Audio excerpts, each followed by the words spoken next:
72 years of life experience, and people can still leave me speechless. Even my own family. My name is Eleanor Winters, and I never imagined that purchasing a new apartment in Beacon Hill, after decades of hard work, would turn me into a stepping stone for others' comfort. When I showed my new place to my son Timothy, he looked around, assessed every detail, and dropped a bombshell. "I'm going to bring my wife, mother-in-law, my wife's aunt, and the parrot to live here with you." I felt like I'd been slapped. Can you imagine? I worked over 40 years in academia at Cambridge, saved every possible penny, and my only son was already planning to occupy my space without even asking if that's what I wanted. Here in Boston, where the sound of the Charles River should bring peace in my retirement, I faced a situation I never thought I'd encounter at 72. The apartment I purchased with such effort was already being divided up in my son's mind before I'd even hung the first picture on the wall. In that moment, I couldn't say anything. You know when words simply vanish? That's exactly how it felt. I stood looking out the window toward Boston Common, while Timothy was already planning where everyone would sleep. The worst part wasn't even the idea of bringing Victoria, his wife. After all, I understand couples should stay together. The problem began when he included Agatha, my daughter-in-law's mother, a 64-year-old woman who never hid the contempt she felt for me, always with that look of superiority, as if I was some country bumpkin who didn't know how to behave in society, even though I've traveled more and seen more of the world than she has. And as if that wasn't enough, he wanted to bring Aunt Prudence, a woman who spends the entire day talking about diseases, complaining about pains only she feels, and spreading gossip as if it were her official job. And the parrot. My God, that parrot. A noisy creature that repeated curse words all day, and according to Timothy, needed a healthier environment. At that moment, looking at my son so excited about the idea of transforming my dream into a guest house for his wife's entire family, I felt something strange inside me. It wasn't anger or sadness. It was a mixture of disappointment with a feeling I hadn't experienced in a long time, the desire to teach someone a lesson. You need to understand that I'm not a vindictive person. I've always been known for my patience and understanding. Throughout my career at Cambridge University, I was the person who resolved conflicts, who calmed tempers when things got tense. My colleagues always sought me out to vent, knowing they would find an attentive ear and sensible advice. But there in that moment, with my own son acting as if I were merely a convenience, something inside me changed. That night, after Timothy left, I sat on the balcony of my old Back Bay apartment. I was observing the city lights, thinking about what to do. I called my friend Olivia Hayes, the only person who has known me for over 50 years, and isn't afraid to tell me hard truths when I need to hear them. I explained the situation, and she was outraged. "Eleanor, you're not going to allow this, are you?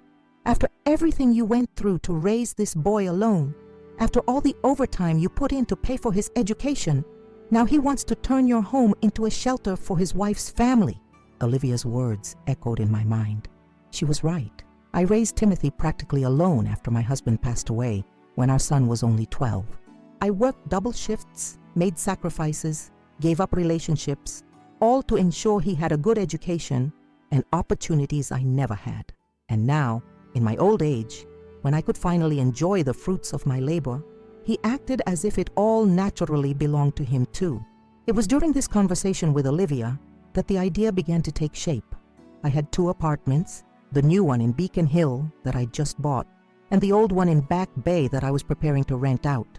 The plan was to use the rental income to supplement my retirement. But what if I used the Back Bay apartment to teach my son a lesson? The next day, I called Walter Peterson, my longtime attorney. I explained the situation and asked if there was any legal impediment to what I was planning. He laughed on the other end of the line. "Miss Winters, you're within your rights.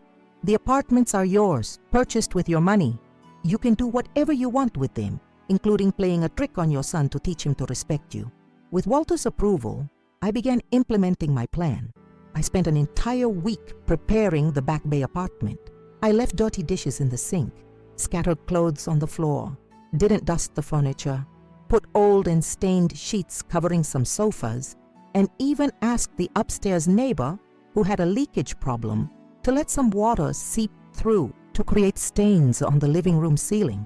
The result was an apartment that looked like it had been abandoned for months. In the nights before the big day, I confess I had doubts. Was I being too cruel? Should I simply talk to my son and explain that I wanted to live alone? But then I remembered the naturalness with which he had decided about my life, without even asking my opinion, and my determination returned. Sometimes, words are not enough. Some lessons need to be lived to be truly learned. And so, with my heart a little tight, but with the certainty that I was doing what was necessary, I prepared myself to receive them in the messy apartment. I put on a simple but elegant dress, arranged my hair as I always do, and waited. When the doorbell rang, I took a deep breath and prepared myself to see their reaction. What happened next was something I will never forget, and it forever changed the dynamic of my relationship with my son and his family. I remember watching Timothy's face as they entered the apartment. His eyes widened in shock, though he tried desperately to hide it. Victoria didn't have his tact. Her nose wrinkled immediately as if she'd detected a foul odor. Agatha began coughing theatrically before she'd even fully crossed the threshold, claiming some sudden allergy to mold. And Prudence, carrying Captain's cage, simply shook her head in silent disapproval. "Mom, is this your new apartment?" Timothy stammered, clearly trying to find words that wouldn't offend me. "Yes, son, isn't it wonderful? 3 bedrooms, view of the city, very spacious. Room for everyone, just as you suggested," I replied with enthusiasm I didn't feel, but which was part of my plan. As I guided them through the living room where furniture covered with dusty sheets created a desolate scene, I told the story I had prepared. I talked about how I had saved for years to fulfill this dream, how every penny I saved was thinking about my peaceful retirement. "This living room has a beautiful view of the sunset," I lied, pointing to a window that faced an abandoned building. "At night, the city lights create a spectacle." Victoria tried to smile, but the result was a poorly disguised grimace. Timothy looked increasingly uncomfortable, running his hand through his hair repeatedly, a gesture he's made since childhood when nervous or embarrassed. "And this is the master bedroom where I sleep." I showed them the messiest room with scattered clothes and a dark stain on the ceiling. "I thought you and Victoria could stay in this one. Or perhaps Agatha would prefer it. It's the largest, after all." No, Agatha hurried to say. "I prefer a smaller room, but without ceiling problems." We continued the tour of the apartment, and with each room I showed, their discomfort became more evident. The bathroom had dripping faucets, the second bedroom had a mattress directly on the floor, and the kitchen, well, the kitchen was the pièce de résistance of my staging. Dirty dishes piled up, leftover food from days ago, and even a small colony of ants that formed naturally. This wasn't planned, I confess. The most interesting thing to observe, however, was the parrot. Since they entered, Captain hadn't stopped screaming, "Help me! Help me!" especially when Agatha or Prudence approached the cage. I found it curious, but at that moment I was more focused on the reactions to my new home. I suggested we sit for coffee in the living room, and they all accepted with clearly forced enthusiasm. While I prepared coffee in the messy kitchen, I overheard bits of conversation from the living room. "We can't live here," Victoria whispered to Timothy. "This place is a pigsty." "Shh, she'll hear you," my son replied, his voice tense. "I don't know what happened. She was always so organized and clean." "Maybe she's going senile," suggested Agatha, not even trying to lower her voice. "It happens at that age." Those words hurt, I won't lie. Even knowing it was all part of my plan, hearing my daughter-in-law's mother suggest I was losing my mental capacity was a low blow. For a moment, I almost gave up the charade, almost ran to the living room to tell them it was all an act. But then I remembered why I was doing this. I took a deep breath and returned with the coffee. "So, when do you think you can move in?" I asked casually, as if I hadn't heard anything from the previous conversation. An awkward silence took over the room. Timothy looked at the floor. Victoria examined her perfectly manicured nails. Agatha coughed again, and Prudence muttered something about her blood pressure rising. "Mom, we need to talk about this calmly," Timothy finally said. "Maybe it's not the ideal time for all of us to move in. Victoria and we're thinking about renovating our house as well, and it would be too much change at once." But son, you yourself said you were going to bring everyone to live here with me, I insisted, maintaining my innocent expression. I thought it would be good for everyone. Didn't you say Victoria wants to be closer to her office? And that Agatha needs a building with an elevator because of her knee? This building has an elevator. When it works. When it works? Agatha nearly choked on her coffee. Yes, sometimes it breaks down for a week or two. But the steps are small. You can easily climb the 5 floors. At this point, I realized I might have exaggerated a bit. The idea was to teach my son a lesson, not to give Agatha a heart attack. I decided to back off slightly. But you don't need to decide now, I softened. You can think it over carefully. The apartment is large enough for everyone. It just needs a little cleaning, of course. A little cleaning? Victoria couldn't contain herself. Ms.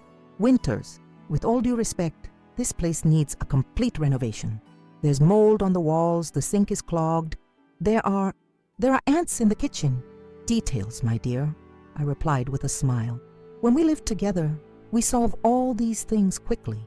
You're young, full of energy, and Agatha has experience with houses, doesn't she? And Prudence can help with the plants. Oh, I forgot to show you the plants. They're all dying on the balcony, poor things. I don't have much time to take care of them. Timothy looked increasingly disturbed. I knew my son well enough to know he was trying to find a diplomatic way out of the situation. He's always been like that, since he was little. He avoided conflicts at all costs, even when he had to face the consequences of his own actions, or, in this case, words. Mom, perhaps we can help you find a housekeeper, someone who comes regularly to clean and organize the apartment, he suggested, trying to sound helpful. You don't need to live like this. Live like what, son? I asked, pretending not to understand. Like this, with everything messy. You've always been so organized, so meticulous about cleaning. Remember how angry you used to get when I left socks on the floor? What happened?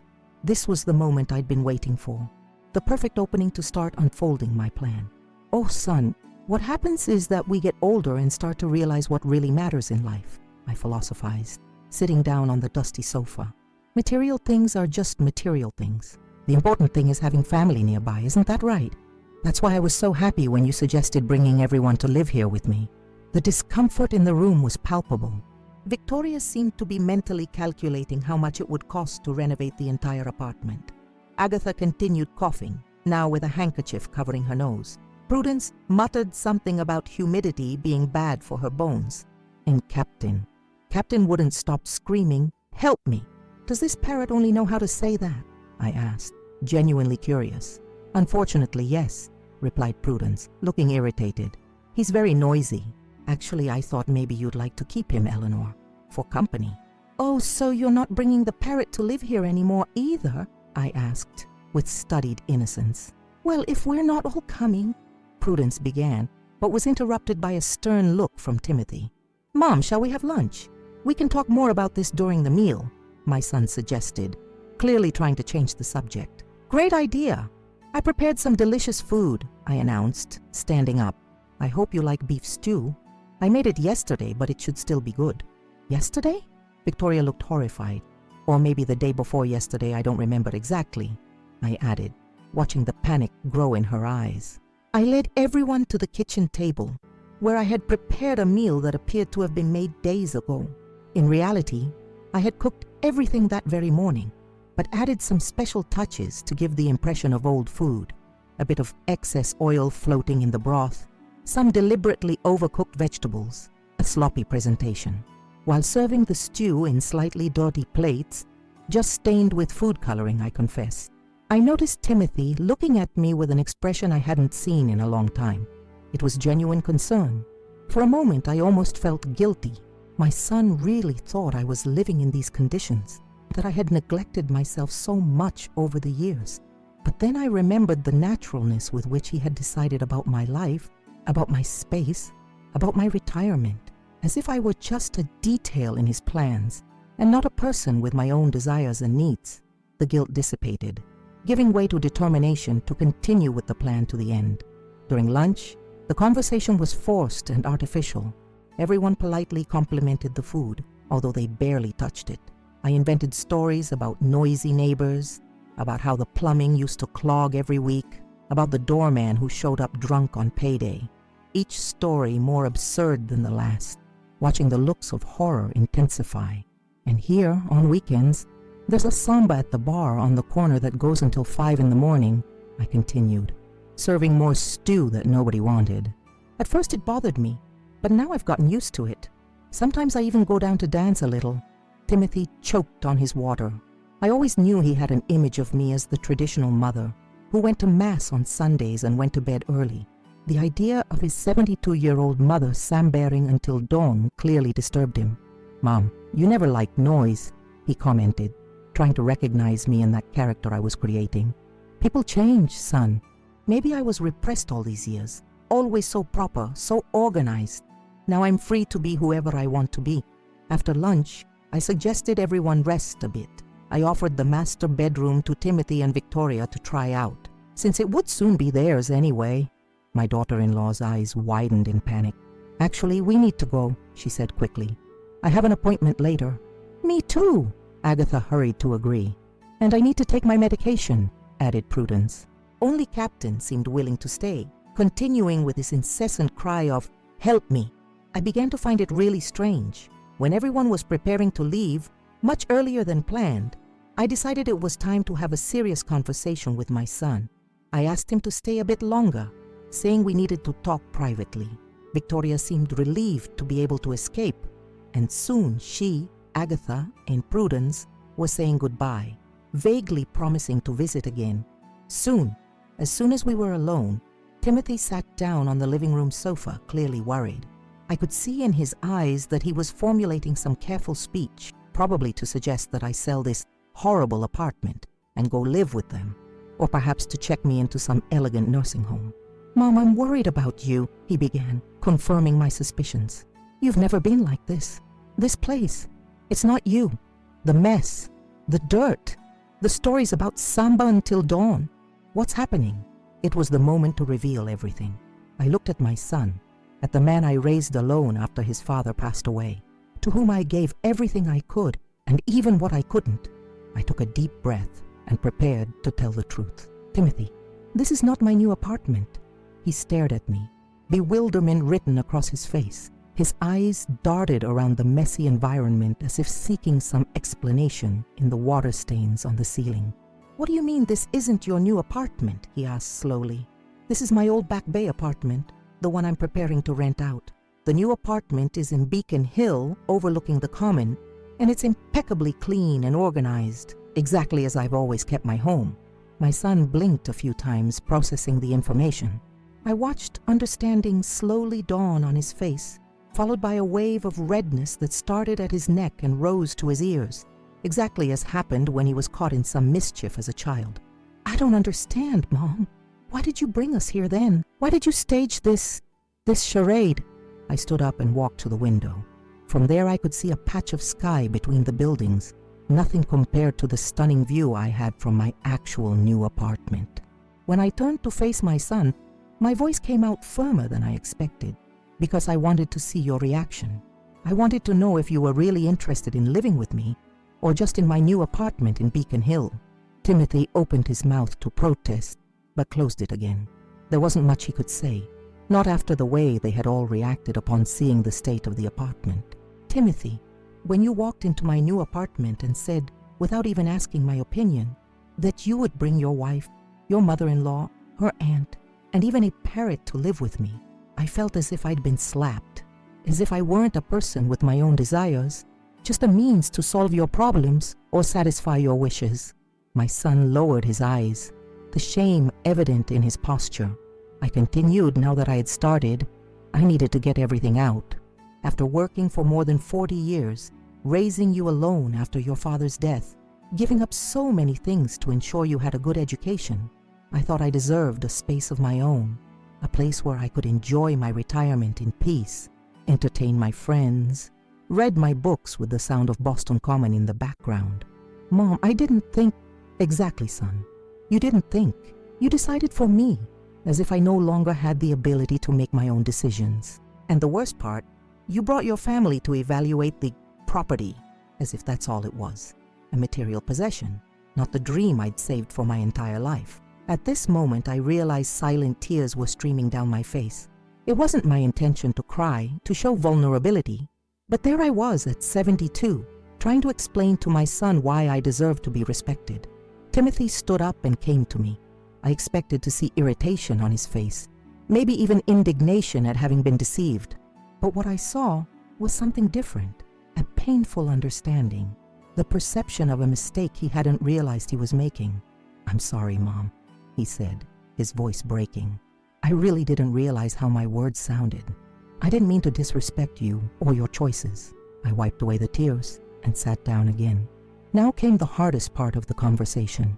"Son, why did you want to bring everyone to live with me so badly? What's happening in your life that you haven't told me about?" Timothy sighed deeply and ran his hand through his hair, that familiar gesture when he's nervous. He sat down beside me and after a few moments of silence, began to speak. "We're having financial problems, Mom. Big problems. I made some bad investments, took out loans, and now we're drowning in debt. The bank is threatening to take our house." That caught me by surprise. My son had always had a good job as a financial consultant. Victoria was a realtor at a prestigious firm. They lived in a comfortable house in Brookline, frequented good restaurants, traveled on vacations. "Why didn't you tell me before?" "Shame, I guess. I was always the responsible son, the successful one. How could I admit I had failed? And then you worked so hard to give me a good education, to see me succeed in life. I didn't want to disappoint you." I felt my heart tighten. How many times do we, as parents, unintentionally put this kind of pressure on our children? The expectation of success, of return on the investment of years of sacrifice. I realized that perhaps I also had my share of blame in that situation. When I saw your new apartment, so beautiful, so well located, I thought it could be a solution. You living there, us selling our house to pay off the debts, and moving in with you. I know it was selfish that I didn't consider your feelings, but I was desperate. And why bring your mother-in-law and her aunt too? Timothy gave a sad smile. That was Victoria's idea. She said that if we were going to move in with you, her mother would need to come too, because she has knee problems and needs help. And Aunt Prudence has been living with Agatha for years. She would have nowhere to go. And the parrot? "Ah, Captain." Timothy shook his head. "He was a gift I gave Victoria for her birthday. She never really liked him, but we don't have the heart to get rid of him. He belonged to an old sailor who lived near us and passed away. I think he learned to yell, 'Help me,' from him." Suddenly I remembered the strange behavior of the parrot, how he seemed especially agitated when Agatha or Prudence came near. "Timothy, have you ever noticed how Captain reacts when your mother-in-law or her aunt get close?" "What do you mean?" "He gets more agitated, screams, 'Help me,' with more intensity." "You've never noticed that?" My son seemed genuinely surprised. "Now that you mention it, yes, he does get more nervous around them, but I never gave it much importance." I made a mental note to investigate this later. There was something strange about that parrot story, and I would find out what it was. But at that moment, we had more urgent matters to resolve. "Son, why didn't you come to me for help?" I asked. "I'm your mother. I may not be rich, but I could have done something." "That's precisely why, Mom. You've already done so much for me my entire life. How could I ask for more? Especially now that you were finally realizing your dream of having an apartment overlooking the common." We sat in silence for a few minutes, each lost in our own thoughts. I looked around at the deliberately messy apartment I had prepared as part of my lesson. It seemed so childish now, in the face of the gravity of my son's problems. "Forgive me for this whole charade," I finally said. "Perhaps I was also selfish, thinking only about my hurt feelings, without imagining you might be going through difficulties." "No, Mom." Timothy was emphatic. "You were right. I should have talked to you, explained the situation, asked for help or advice, not simply shown up with a ready-made plan that took over your space and your independence." I got up and went to the kitchen. I prepared real coffee this time, not the horrible liquid I had served earlier as part of the act. While the water boiled, I thought about solutions to my son's situation. When I returned with 2 steaming cups of coffee, Timothy seemed calmer. I sat down beside him and took a sip before speaking. "I want to help you, son, but I need to know exactly the size of the problem. How much do you owe? What are the deadlines? Are there alternatives besides selling the house? For the next hour, Timothy explained their financial situation in detail. The debts were indeed large, the result of unsuccessful investments and a lifestyle they could no longer sustain. Victoria, according to him, was having difficulty accepting the new reality, insisting on keeping up appearances even when money no longer allowed it. She comes from a family that always had possessions, he explained. For Victoria, appearing successful is as important as actually being successful, maybe even more so. This explained a lot about my daughter-in-law and her mother, the way they always looked at me with a certain disdain, as if I, with my simple life as an employee in academia, wasn't up to their standards. After analyzing all the data, I realized the situation was serious but not irreversible. My son needed help, yes, but not necessarily in the way he had imagined. Timothy, I'm going to propose something to you. I won't give money directly, as I don't think that would solve the problem in the long run, but I can help in other ways. I explained my plan. I would use part of my savings to help renegotiate the most urgent debts, preventing them from losing their house. In exchange, Timothy would need to drastically cut expenses and seek professional financial guidance. I also suggested that Victoria could contribute more, perhaps seeking a better position at the real estate firm, or taking on more clients. "And what about us living with you?" he asked hesitantly. "That's not going to happen, son," I responded firmly, but without hostility. "You have your life, I have mine. We can and should visit each other, spend time together, but each in our own space. I believe it will be better for everyone." Timothy seemed relieved, which surprised me. Perhaps the idea of living with his mother wasn't as attractive as financial necessity made it seem. "And what about Agatha and Aunt Prudence?" I asked, curious. "Well, that was more Victoria's pressure. Actually, I think they're fine where they are. Agatha has her own apartment. It's not big, but it's comfortable and has an elevator. And Aunt Prudence, despite her constant complaints about health, is perfectly capable of managing on her own." Everything was beginning to make sense. The proposal to bring everyone to my apartment was never really about caring for needy elderly people or being closer to family. It was a financial solution disguised as family concern. "And the parrot? Why did you want to leave him with me?" Timothy looked embarrassed. "To be honest, Mom, Captain is very noisy. Victoria never liked him. She says she can't concentrate on the work she brings home because of the screaming. I resist getting rid of him because I know he was rescued from a difficult situation by the former owner, and I promise to take good care of him. But I confess it's sometimes a challenge." I thought about the poor parrot, screaming, "Help me," repeatedly, especially when Agatha or Prudence approached. There was something about this story that still didn't fit, and I was determined to find out what it was. "Son, leave Captain with me for a few days. I want to observe him better. See if I can figure out why he acts that way." Timothy seemed surprised by the request, but readily agreed. I think he was relieved to have a few days of silence. When we finally said goodbye, it was late afternoon. My son seemed lighter, as if a great weight had been lifted from his shoulders. The truth tends to do that. However painful it may be, it liberates. "I'll talk to Victoria about all this," he promised at the door. "It won't be easy. She still doesn't admit that we need to change our lifestyle. Give her time," I advised. "Changes are difficult for all of us. The important thing is to be honest with each other and with me too." After Timothy left, I was alone in the messy apartment. I looked around and started laughing. I had gone to so much trouble to create all that disorder, and in the end, the real mess was in my son's finances and the family relationships that needed to be reorganized. I picked up my purse and left, closing the door behind me. Tomorrow a cleaning crew would come to put the apartment in order for future tenants. Now, I would go to my real new apartment in Beacon Hill, take a hot bath, and think about how to help my son without compromising my own independence. On the way, I called my friend Olivia. I needed to tell her everything, ask for her sensible opinion on how to proceed. "Eleanor, so how did it go? Did they fall for your trap?" Olivia asked as soon as she answered.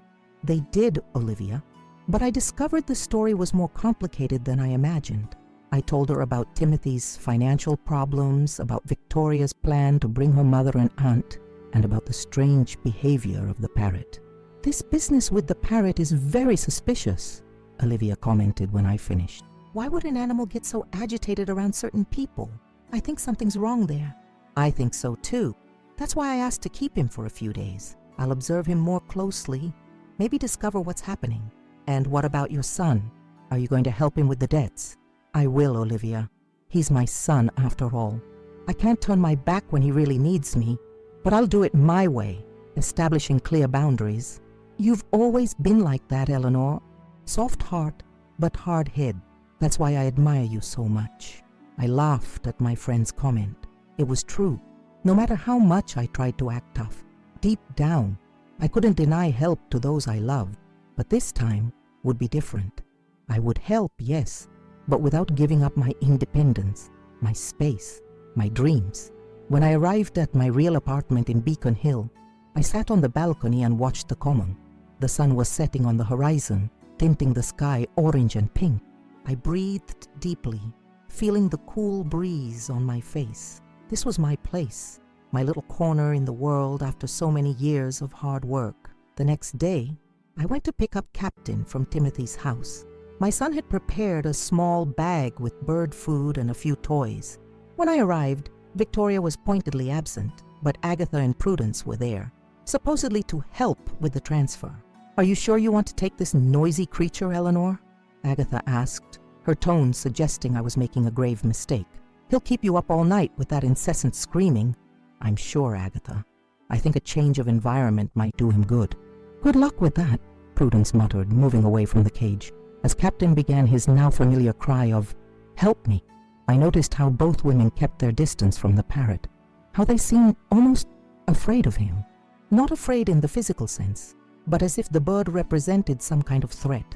It only strengthened my suspicion that there was more to this story than met the eye. When I got Captain back to my apartment and placed his cage near the window where he could see the common, I sat down to observe him. For the first hour he was agitated, constantly repeating, "Help me," and flapping his wings against the cage bars. But gradually, as the apartment remained quiet and peaceful, he began to calm down. By evening, something remarkable happened. As I was preparing dinner, I heard a different sound from the cage. "Safe now?" I nearly dropped the spoon I was holding. Rushing to the living room, I found Captain looking at me, his head tilted as if questioning. "Yes," I said softly, approaching the cage. "You're safe here, Captain." The parrot studied me for a moment, then repeated, "Safe now? No hurt." A chill ran down my spine. These weren't random phrases. There was meaning behind them, a communication that went beyond simple mimicry. I sat down on the sofa near the cage, wondering what exactly had happened to this bird in Timothy's house, or more specifically, what had happened when Timothy wasn't around. The next morning, I called Dr. Martin Reynolds, a veterinarian that Olivia had recommended. I explained the situation and asked if he could come to my apartment to examine Captain, as I was reluctant to stress the bird with another move so soon. Dr. Reynolds arrived that afternoon, a kind-faced man with salt and pepper hair and gentle hands. As he carefully examined Captain, his expression grew increasingly grave. "Miss Winters, I'm afraid this bird has been subjected to significant abuse," he said finally, pointing out areas where feathers had been pulled out and small, partially healed burns on Captain's wings. These injuries didn't happen by accident. Someone deliberately hurt this animal. Although I had suspected something was wrong, having it confirmed by a professional sent a wave of anger through me. Who could be so cruel to a defenseless creature? The constant calling for help, Dr. Reynolds continued, is what we call a distress vocalization. Captain likely associates it with the previous owner, who perhaps taught him to call for help when in danger. The fact that he's now saying "safe now" suggests he's beginning to feel secure with you. "What can I do to help him recover?" I asked. "Time, patience, and a stable environment. I'll prescribe some supplements to help with feather regrowth and overall health. But the most important thing is that he feels safe." After Dr. Reynolds left, I sat with Captain, speaking softly to him, offering the special treats the vet had recommended. As the evening progressed, he seemed to relax more, occasionally saying "safe now," or simply observing me quietly. The next day, I decided to do some detective work. I called George Sullivan, the doorman at Timothy's building in Brookline. I had always been kind to him during my visits, bringing him homemade cookies at Christmas and remembering to ask about his grandchildren. Ms. Winters, what a pleasant surprise. Timothy didn't mention you were coming today. Actually, George, I came to speak with you. Do you have a moment? George seemed surprised, but led me to the small sitting area in the lobby. How can I help you? I explained about Captain, the signs of abuse, his strange behavior when certain people approached. George listened attentively, his weathered face growing increasingly somber. Ms. Winters, I don't like to talk about the residents' lives, he began hesitantly, but you've always been good to me, and I can't let an animal suffer. He then told me that several times he had heard screams coming from the apartment when Timothy wasn't home. Not just from the parrot, but human screams as well. According to him, Prudence had a terrible temper and often lost patience with the noise from the bird. Once I went up to deliver a package and saw Prudence shaking the cage violently because the parrot wouldn't stop screaming. Agatha was there too, laughing as if it were a big joke. I felt sick to my stomach. How could they be so cruel? And my son? Or Victoria? Do they know about this? George sighed. Your son works long hours, Ms. Winters. He leaves early, comes home late. As for Victoria, he hesitated again. I think she prefers not to see. It's easier to pretend it's not happening.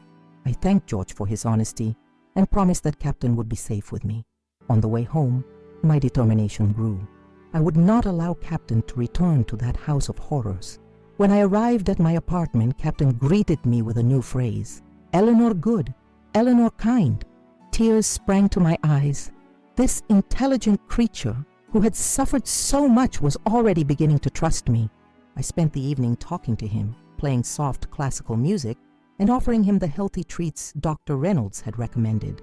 The next day, I called Walter Peterson, my attorney, and explained the situation. I wanted to know if there were legal implications to keeping Captain rather than returning him to Timothy. Technically, the parrot is Timothy's property, Walter explained. But given the evidence of abuse, you could make a case for animal welfare. Has the veterinarian documented the injuries?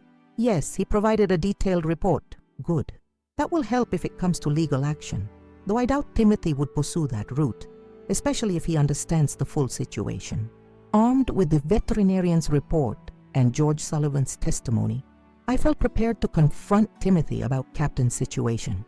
But before I could make that call, my doorbell rang. To my surprise, Timothy, Victoria, Agatha, and Prudence were all standing there. Mother, we've been trying to reach you, Timothy said, looking genuinely concerned. You haven't been answering your phone. I had deliberately left my phone on silent, needing time to think and to help Captain adjust to his new environment. I stepped aside to let them in, noticing how their eyes widened as they took in my actual Beacon Hill apartment. Immaculate, elegant, with panoramic views of the common. This is your real new apartment? Victoria asked, unable to hide her envy. Yes, this is where I live now, I replied calmly, watching Captain's reaction from across the room. The moment he spotted Agatha and Prudence, he began to tremble visibly, his feathers puffing out in distress. Help me! Help me! He screeched, more frantically than I'd heard since bringing him home. That bird is driving me crazy, Prudence muttered. I told you we should have gotten rid of him ages ago. We came to take Captain back, Victoria announced, her tone making it clear she expected no argument. Prudence is particularly attached to him. I almost laughed at the blatant lie. Looking at Prudence's face, I could see nothing but contempt for the frightened creature. I'm afraid that won't be possible, I said firmly. Captain is staying with me. Agatha stepped forward, her designer purse swinging from her arm. Now listen here, Eleanor. That bird is Timothy's property. You can't just decide to keep him. Actually, I can and I will. I walked to the coffee table and picked up Dr. Reynolds' report. This veterinarian has documented extensive abuse. Captain has burn marks on his wings and areas where feathers have been forcibly removed. Someone has been hurting him, deliberately and repeatedly. Timothy's face paled. What? That can't be right. Who would... Ask your wife's aunt, I interrupted, my gaze fixed on Prudence. who suddenly found the view from my window fascinating. Or perhaps Agatha can explain why Captain screams, "Help me," whenever either of them approaches. "This is ridiculous," Agatha huffed. "Birds pluck their own feathers when they're stressed. And how would you know who he screams around? You've only had him for a few days." "I spoke with George Sullivan," I continued, watching both women stiffen at the mention of the doorman's name. "He's seen Prudence shaking Captain's cage violently. He's heard the screams, both the birds and human screams, when Timothy isn't home." Victoria turned to her aunt, a flicker of doubt crossing her face. "Aunt Prudence, is this true?" Prudence waved a dismissive hand. "That old doorman is senile. He's making things up." "Then how do you explain this?" I asked, pulling out my phone. I had spent the previous evening recording Captain's responses to various names and phrases. I played the recording. "Prudence hurt." Captain's voice was clear. "Agatha laugh. Hurt, Captain." The room fell silent. Timothy stared at his mother-in-law and her sister with growing horror. "It's just a bird repeating nonsense," Agatha insisted, but her voice lacked conviction. "Birds don't make up phrases," I countered. "They repeat what they hear. Captain learned, 'Help me,' from his previous owner, a kind old sailor. But he learned to associate Prudence with hurt and Agatha with laughter at his pain, because that's what he experienced." Timothy turned to Victoria. "Did you know about this?" Victoria looked uncomfortable, shifting her weight from one foot to another. I heard Aunt Prudence yelling at the bird sometimes, but I never saw her hurt him." "You were never home," Prudence snapped. "Always out with your fancy real estate clients, leaving me to deal with that noisy pest." "So you admit it?" Timothy's voice was dangerously quiet. "You've been abusing Captain?" Prudence realized her mistake too late. She backtracked quickly. "I didn't abuse him, I just disciplined him when he wouldn't stop screaming." "By burning him?" I asked. "By pulling out his feathers? That's not discipline, Prudence. That's cruelty." The atmosphere in the room had become charged with tension. Captain had gone quiet in his cage, watching the humans with wary eyes. I moved to stand protectively between him and the visitors. "I think you should leave now," I said firmly. "All of you." "Mother, I had no idea," Timothy began, his face stricken. "You have to believe me." "I do believe you, son. But right now, Captain needs calm and stability. We can talk about this later." Victoria looked like she wanted to argue, but Timothy placed a restraining hand on her arm. "She's right. Let's go." As they moved toward the door, Agatha turned back. "This isn't over, Eleanor. That bird is worth a small fortune. African greys are rare and expensive. We won't just let you keep him." Her words sent a chill down my spine. Was that what this was about? Money? Had they been keeping Captain despite his annoying behavior because of his monetary value? "Try to take him back," I said, my voice steady despite my anger, "and I'll file animal cruelty charges. Doctor, Reynolds' report, George's testimony, and Captain's own recorded responses will be more than enough evidence. Is that what you want, Agatha? To explain to your country club friends why you're facing animal abuse charges?" The threat hit its mark. Agatha's face drained of color. Reputation meant everything to her. "Come, Prudence," she said stiffly. "We're leaving." After the door closed behind them, I let out a breath I hadn't realized I was holding. I went to Captain's cage and spoke softly to him. "It's okay now. They're gone. You're safe." "Safe with Eleanor," he replied, his feathers slowly settling back to normal. The next day, Timothy came alone. He looked tired, with dark circles under his eyes, suggesting a sleepless night. "I've left Victoria," he announced without preamble. She admitted she knew what her aunt was doing to Captain. She didn't participate, but she didn't stop it either. Said it wasn't worth fighting about just a bird. I ushered him to the sofa, pouring him a cup of tea from the pot I'd just brewed. "I'm sorry, son." "Don't be. This was coming for a long time. The financial problems, her refusal to adjust our lifestyle, and now this." He shook his head. "I can't be with someone who would allow an innocent creature to suffer." Captain, who had been quiet since Timothy's arrival, suddenly spoke up. "Timothy good. Timothy kind." My son looked at the parrot in surprise, then back at me. "He remembers me." "Of course he does. He knows you weren't the one hurting him. In fact, he probably associates you with safety. The times when you were home were likely the only times he wasn't being mistreated." Timothy walked over to Captain's cage, speaking gently. "I'm so sorry, buddy. I should have paid more attention. I should have protected you. Timothy, good, Captain repeated, tilting his head to look at my son. May I? Timothy hesitated. May I visit him sometimes? Of course. He needs positive interactions with people he trusts. That includes you. Over the next few weeks, a remarkable transformation took place. Timothy filed for divorce from Victoria, moved out of their Brookline house into a modest apartment not far from mine, and began the painful process of untangling their financial mess. With my help and Walter's legal guidance, he was able to renegotiate his debts and establish a manageable payment plan. Captain, meanwhile, thrived in his new environment. His plucked feathers began to grow back, and his vocabulary expanded beyond distress calls to include phrases like good morning, beautiful day, and even I love you, Eleanor. Dr. Reynolds, who visited regularly to check on his progress, was amazed by the bird's recovery. It's not just physical, he explained during one visit. Captain's psychological healing is equally impressive. African greys are highly intelligent and emotionally complex. The fact that he's willing to form new bonds after such traumatic experiences speaks volumes about his resilience and about the environment you've created for him. One rainy afternoon, about a month after the confrontation, I received an unexpected visitor. Victoria stood at my door, looking noticeably less polished than usual. Her designer clothes had been replaced by simple jeans and a sweater, and her perfect makeup was absent. May I come in? She asked, her voice lacking its usual imperious tone. Cautiously, I let her in. Captain immediately recognized her and grew agitated, but didn't resort to his distress calls. I'm not here to cause trouble, Victoria assured me, keeping her distance from the cage. I wanted to apologize. To you and to Captain. I gestured for her to sit, curious about this apparent change of heart. Timothy told me you two have been speaking, I said. Yes, we're trying to handle the divorce amicably. It's been enlightening.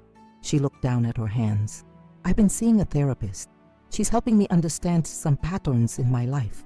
My obsession with appearances, with status. How I learned that from my mother. I remained silent, letting her continue. I should have stopped Aunt Prudence. I knew what she was doing, but I told myself it wasn't that bad. That Captain was just a bird and not worth creating family conflict over. Her voice broke slightly. I was wrong. So wrong. Captain watched her from his cage, his intelligent eyes assessing. Where are Agatha and Prudence now? I asked. Mother's moved to Florida. She couldn't face her friends after word got out about the animal abuse allegations. Aunt Prudence went with her. Victoria sighed. They're still the same people, just performing their act somewhere else. And you? Are you still the same person? Victoria considered the question seriously. No, at least I'm trying not to be. The therapist says recognition is the first step. I recognized how I was living a life based on what others thought, not what actually mattered. She glanced at Captain. I recognized how my silence enabled cruelty. To my surprise, Captain spoke up. Victoria learning. Victoria's eyes widened. Is he talking about me? He's observant, I replied. And forgiving, it seems. I don't deserve forgiveness, she said quietly. But I am trying to change. I've taken a job with a nonprofit housing organization, helping find affordable homes for low-income families. The pay is a fraction of what I made in luxury real estate, but the work feels meaningful. We talked for a while longer, and I found myself appreciating this new, more authentic version of Victoria. Before she left, she approached Captain's cage, keeping a respectful distance, and spoke directly to him. I'm sorry, Captain. I should have protected you. I hope someday you can forgive me. Captain studied her for a long moment before responding. Victoria learning. Good. After she left, I sat with Captain on the balcony, watching raindrops create patterns on the common below. You're wiser than most humans, I told him. More forgiving too. Love heals, he replied, a phrase I didn't recall teaching him. The story might have ended there, with Timothy rebuilding his life, Victoria finding redemption, and Captain healing in his new home with me. But about 6 months later, something unexpected happened that brought our journey full circle. I received a letter from an attorney representing the estate of Captain's original owner, the old sailor named Valdir Pereira. Apparently, before his death, Mr. Pereira had established a trust for Captain's care.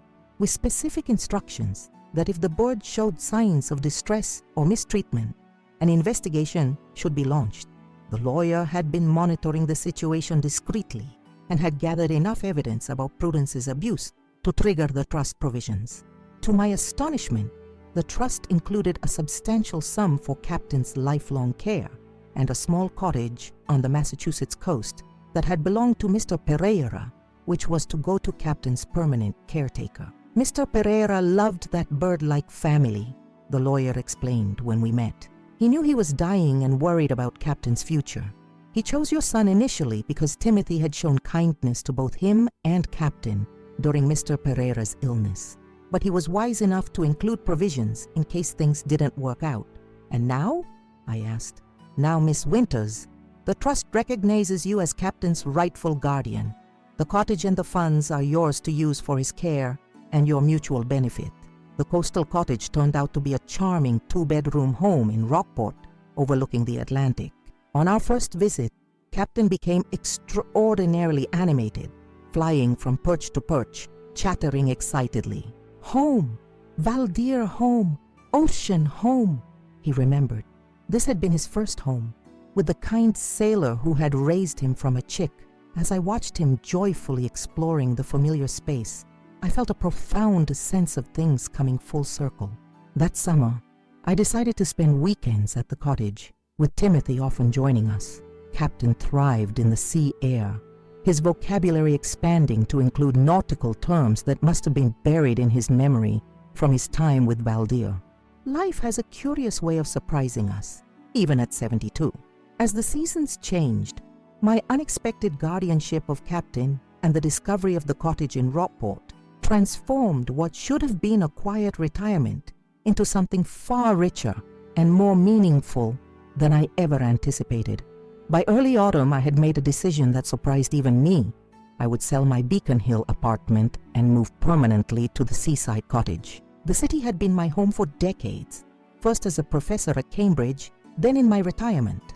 But watching Captain thrive in his original home, seeing how the sea, air, and familiar surroundings accelerated his healing, made me reconsider what truly mattered at this stage of my life. "Are you sure about this, Mom?" Timothy asked when I told him my plans. "You've always been a city person. Books, museums, theaters." "I'm sure," I replied, surprising myself with the certainty in my voice.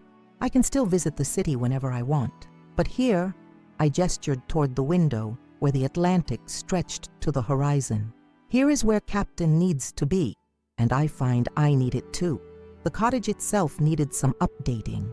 The plumbing was temperamental, the kitchen dated, the insulation inadequate for year-round living in New England. But these were all fixable problems. Timothy, eager to put his financial management skills to constructive use, helped me plan the renovations within my budget.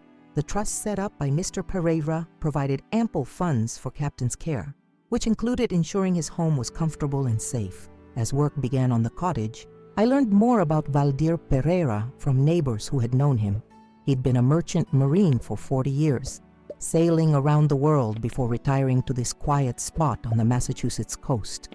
He'd found Captain in a market in West Africa, a frightened young bird bound for the exotic pet trade, and had smuggled him aboard his ship, teaching the parrot phrases in Portuguese, English, and snippets of other languages he'd picked up in ports around the world. "Valdir and that bird were inseparable," explained Mrs. Simmons, an elderly neighbor who brought me homemade blueberry muffins one morning. When his health started failing, he worried more about Captain than himself. Said the bird could live another 50 years and needed someone who'd understand him. "Understand him how?" I asked, watching Captain happily shelling a walnut on his perch by the window. Valdir believed Captain wasn't just mimicking words, he was communicating, thinking, feeling. Mrs. Simmons smiled at my expression. "I know it sounds fanciful, but spend enough time with that bird, and you start to wonder if Valdir wasn't onto something." I was already wondering. The more time I spent with Captain, the more convinced I became that his communication went beyond simple mimicry.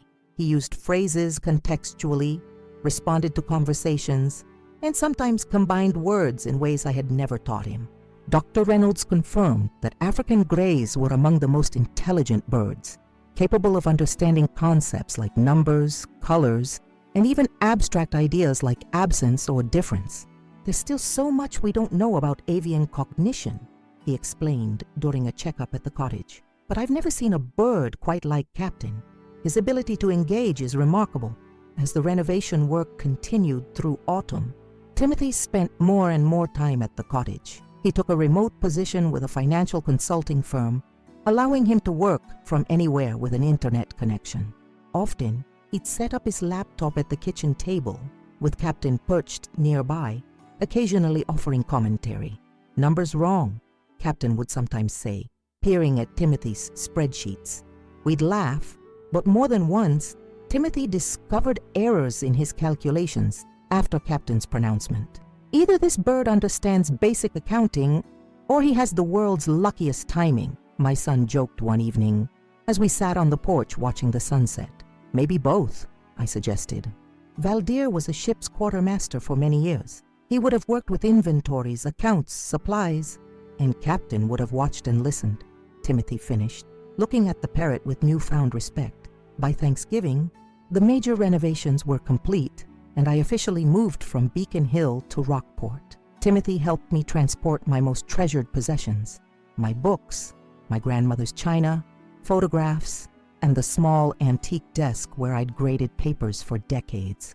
The cottage felt transformed, yet somehow it retained the spirit of Valdir's home, warm, unpretentious, and welcoming. I hosted our first holiday meal there, with Timothy, Olivia, and Dr. Reynolds as guests. Captain presided over the gathering from his new custom perch in the dining room, occasionally contributing to the conversation with perfectly timed remarks. "More cranberry," he insisted when Olivia complimented my sauce recipe. "You've trained him well," Olivia laughed. "I didn't teach him that," I replied. "He seems to develop new phrases all the time now." Dr. Reynolds nodded thoughtfully. "He's in an enriching environment with consistent positive interactions. This is exactly what these birds need to thrive cognitively." After the meal, as we sat in the living room with coffee and pie, Timothy shared his own news. His divorce from Victoria was finalized, the house in Brookline sold, and most of his debts resolved. He downsized to a small apartment in Salem, close enough to visit regularly, but maintaining his independence. "I'm starting over at 42, he said, echoing the conversation we'd had months earlier in my staged apartment. "Not what I expected, but it feels right. Sometimes the best chapters of our lives are the ones we never planned," I replied, looking around at this unexpected family gathering. My son, my closest friend, the kind-hearted veterinarian, and the extraordinary bird who had brought us all together. Winter in Rockport brought spectacular storms that battered the coastline, sending waves crashing against the rocks below the cottage. Captain was fascinated by the weather, watching intently from the window as snow and rain lashed the glass. During one particularly fierce nor'easter, when the electricity failed, we sat by the fireplace, wrapped in blankets, while Captain entertained us with a repertoire of sea shanties that must have lain dormant in his memory for years. "Valdir's Singstorm," he explained when I expressed surprise at his newfound musical abilities. In January, I received an unexpected letter from Victoria. She had moved to Western Massachusetts and was working full-time with the housing nonprofit.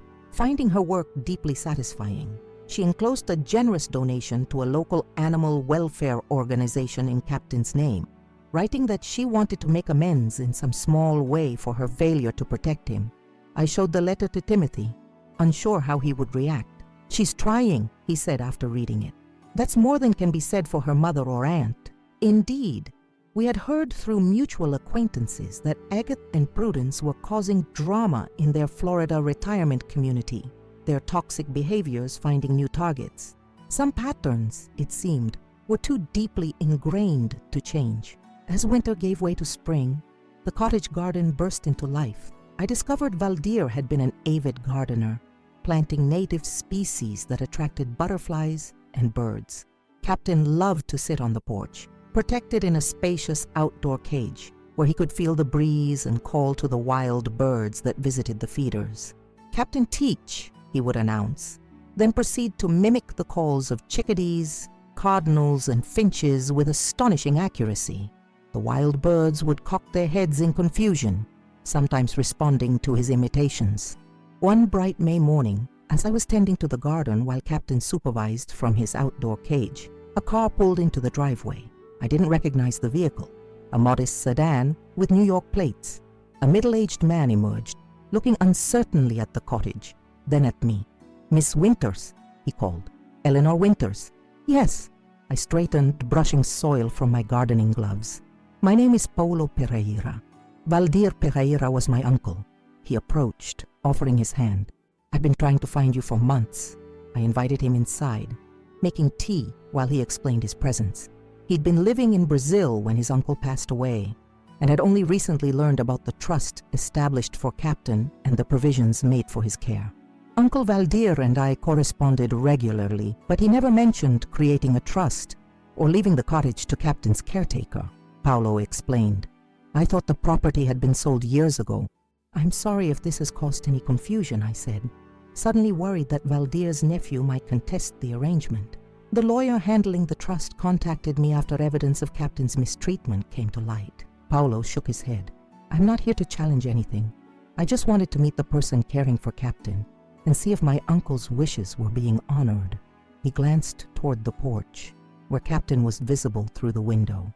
"May I see him?"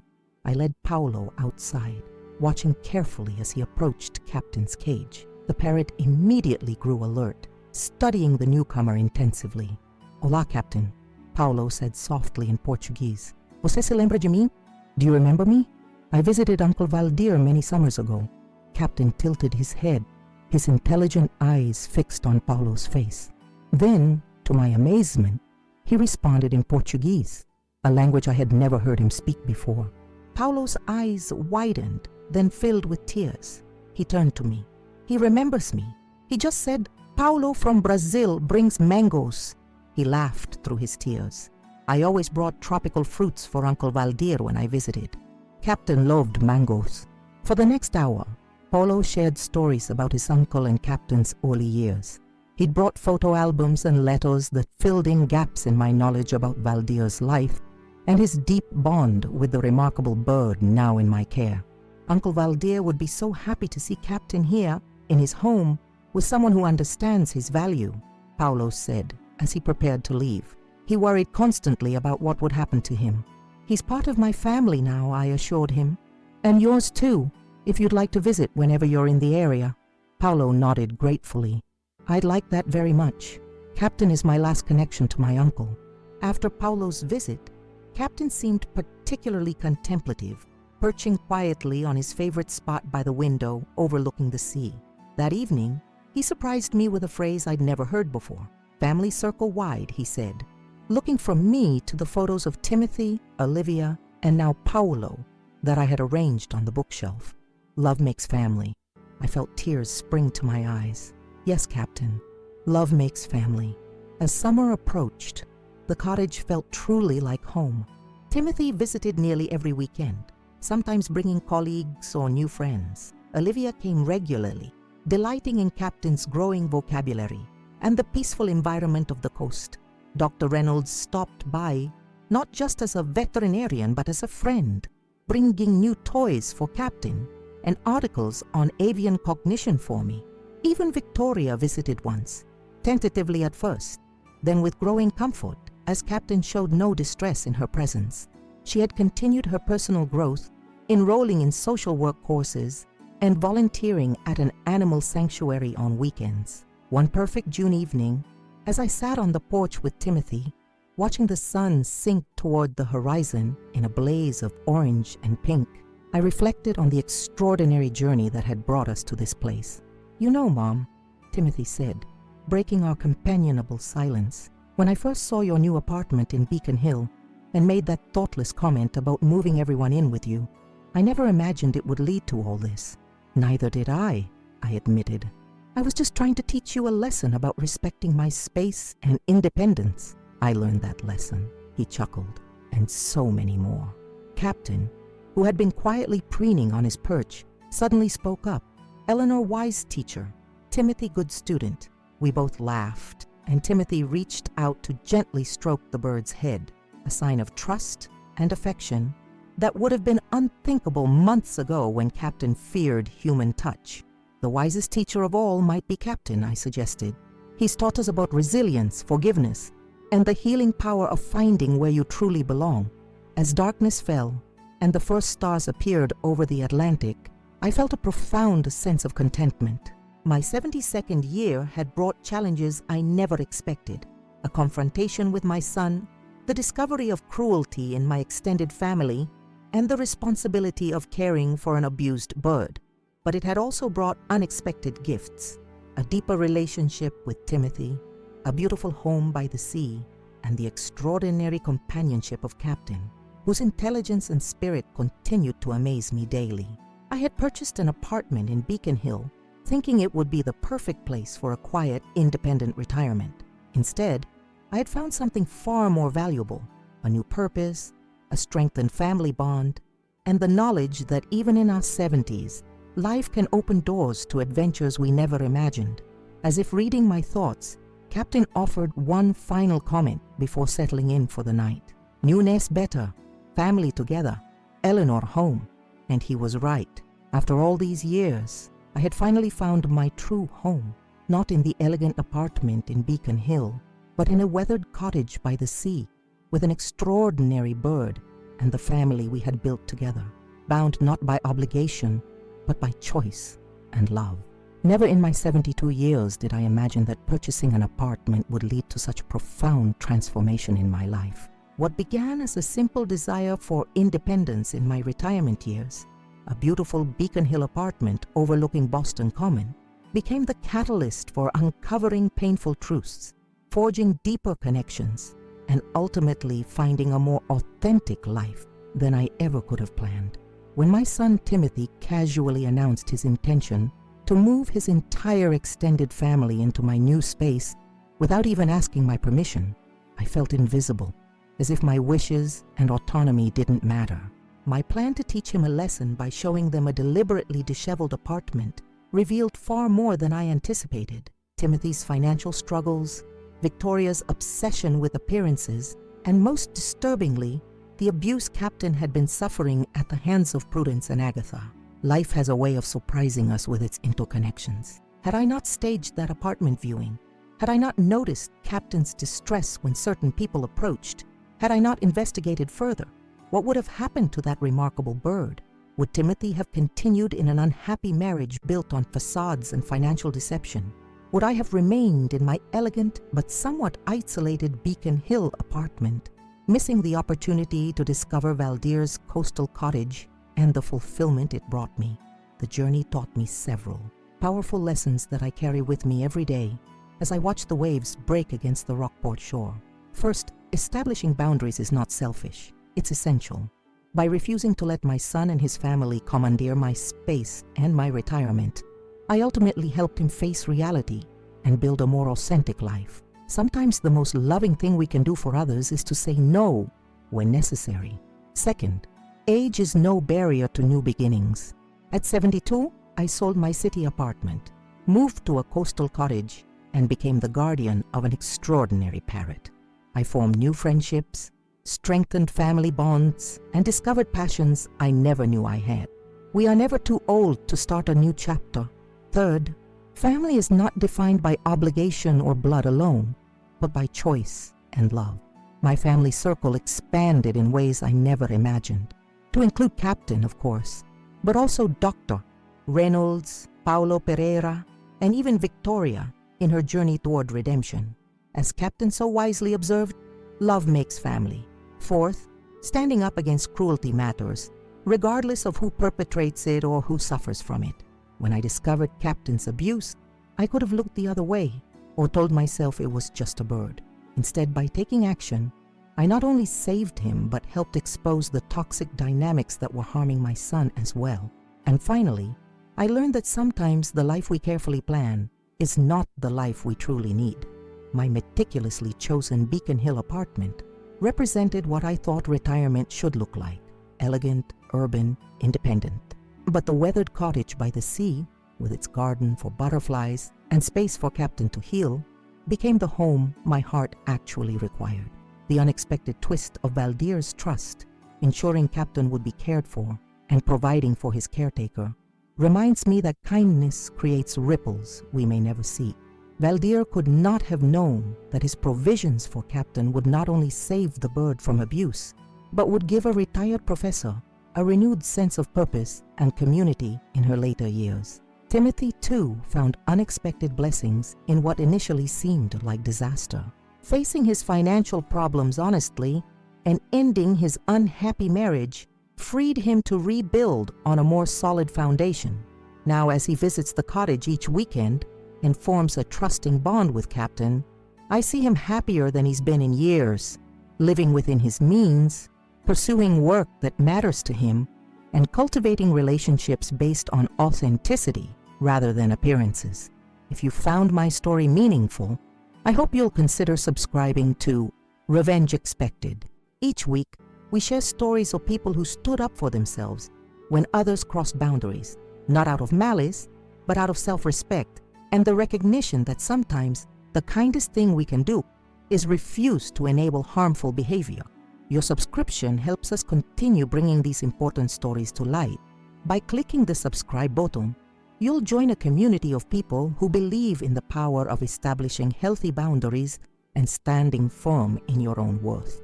I'd be truly grateful if you would leave a comment sharing your thoughts on this story. Have you ever had to establish boundaries with family members? Have you experienced the freedom that comes from saying no to unreasonable expectations? Your experiences matter, and sharing them helps others feel less alone in their own boundary-setting journeys. Please consider hitting the like button if this story resonated with you. Each like helps our channel reach more people who might benefit from these accounts of courage and self-respect. Creating these videos requires significant time, effort, and resources. If you'd like to support our work more directly, please consider using the Super Thanks feature, a monetary contribution that helps cover the costs of production, research, and bringing you new videos daily. Your generosity makes it possible for us to continue sharing these powerful stories of transformation and standing up for oneself.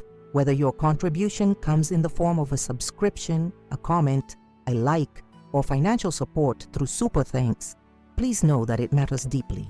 Each form of engagement helps sustain this channel and spreads these important messages to those who need to hear them.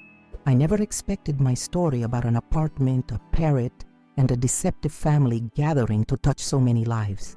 What began as a simple lesson for my son became a journey of discovery that transformed all of us. At 72, I found a new home, a new purpose, and a renewed understanding of what family truly means. Thank you for joining me on this journey. I hope my experience has offered you some comfort, courage, or insight for your own path. Remember that it's never too late to stand in your truth, to protect the vulnerable, and to create the life you truly need, even if it looks nothing like the one you had planned. Visit our channel to explore more stories of courage, boundary setting, and unexpected transformations.